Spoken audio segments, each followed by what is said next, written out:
Unlocking the power of Therapeutic Alliance, an essential element in psychotherapy.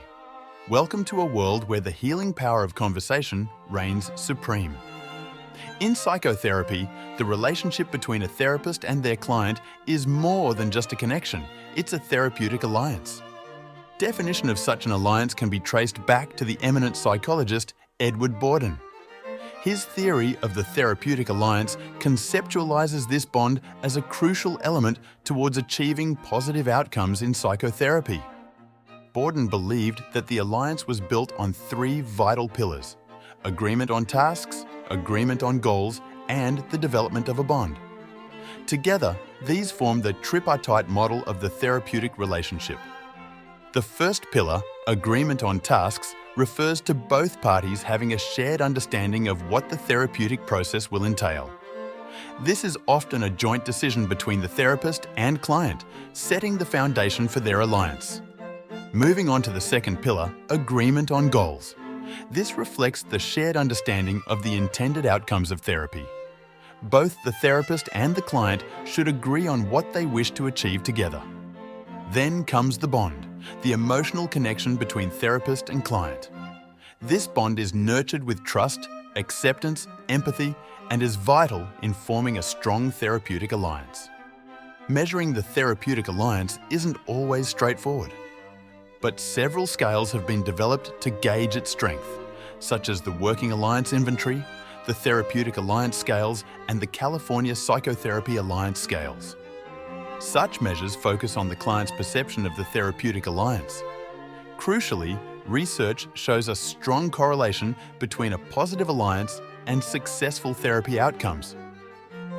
In fact, the quality of the alliance can often predict the therapeutic outcome more accurately than the specific treatment techniques used. This places a weighty emphasis on forming and maintaining a strong therapeutic alliance. This also aligns with the common factors theory in psychotherapy.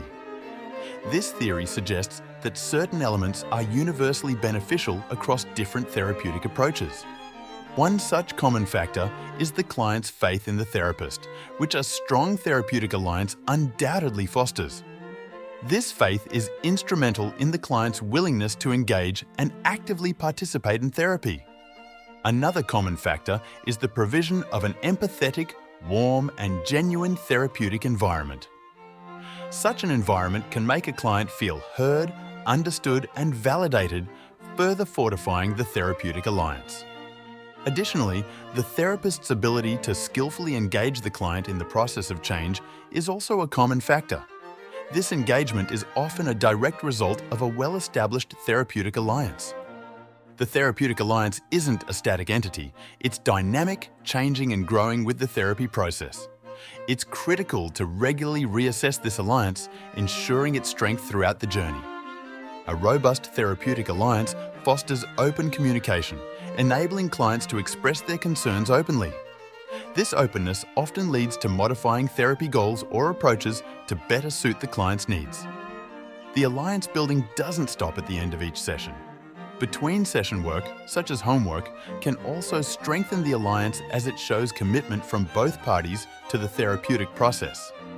In conclusion, the therapeutic alliance is a vital ingredient in successful psychotherapy.